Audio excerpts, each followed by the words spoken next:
This is your dose of daily market wisdom with master trader Nick Santiago. Starting from humble beginnings, Nick has been beating the markets for over 2 decades. He shares with you his take on the profitable trades that will have you moving towards financial freedom in no time at all. To see an in-depth review of his track record and much more, go to inthemoneystocks.com. Welcome. This is your daily dose of daily market wisdom with master trader Nick Santiago. I'm Kerry Lutz, your host. Today is 5/16/23, show number 493. So it's Wednesday before Options X, Nick. That's right, Kerry. And you know what that means. It's Whipsaw Wednesday.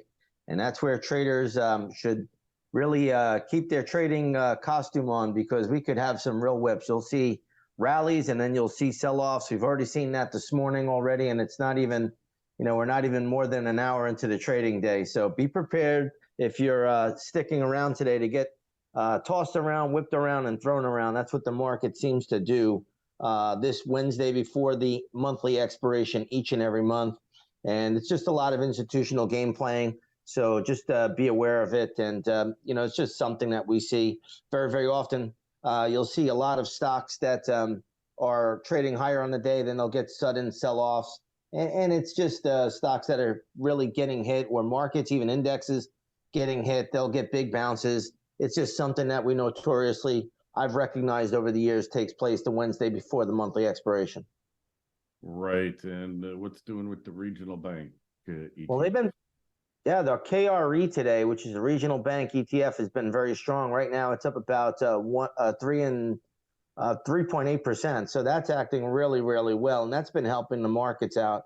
Obviously, that's been a beaten up sector, a beaten up industry group, but today it's acting much, much better today. So that's telling me right now that any whips we get out here is really just a lot of Options X related stuff. All in all, even the KRE moving up today may be Options X related as well, but that's acting well. And as long as the KRE, the regional banks, are holding up, I don't think there's big problems out here today. All right. So we live to fight another day, as you like to say. Retailer earnings are coming in. Yeah, we have a lot of big retail earnings this week. Yesterday we had Home Depot. That stock sold off. It's bouncing up today. Target reported earnings. And that stock's acting well today. And then tomorrow we got the biggest one of them all, if you ask me. That's going to be Walmart. So that stock could certainly carry some weight in the major indexes.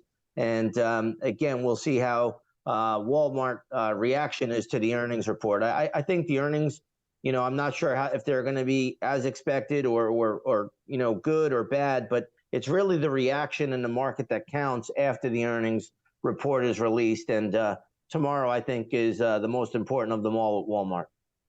All right. And today, gold is getting slammed.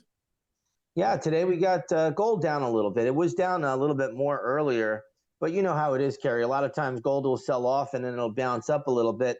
But, if you take a look at the gold chart today, it's down about 0.3% as we speak. But gold notoriously sells off during the week of Options X for whatever reason. I don't know why. We've talked about it on this program for, I don't know, probably over a year now. And we see that quite often. It's testing the 50-day moving average when you look at gold futures now. And that might hold a little bit. But ultimately, the way the pattern is shaping out, I think gold probably goes down and tests that 1950, 1945 level on gold futures. I think that'll be the daily chart support from what I can see. All right. And finally, Bitcoin's getting hammered. Yeah, well, Bitcoin today, when you look at it, it's definitely on the weaker side, trading down by about 1%. All in all, it's still in, basically above that 26,000 level on Bitcoin futures, which was really where it broke out. So, the daily chart is not looking very strong right now, but the weekly chart is still holding up. So that tells me there still could be one more minor move up in Bitcoin before I think the roof collapses. But, it lives to fight another day here as well. And we'll see what it does by the end of the week. But a lot of these moves this week are all Options X related. Remember, even if Bitcoin is not an options play, there's a lot of equities out there like Coinbase that have options, and Mara and so many others. micro strategy, etc. So just be aware of that. Lots of whipsaw this whole entire week. All right. Well, that's it for today. Make sure you go over to Nick's site, inthemoneystocks.com. See how he's beaten the averages for decades. Twitter feeds at ITMS, at Nick Santiago01, at Kerry Lutz. Emails are welcome, KL@kerrylutz.com. And Nick, we will catch up with you on Friday. Sounds good, Kerry.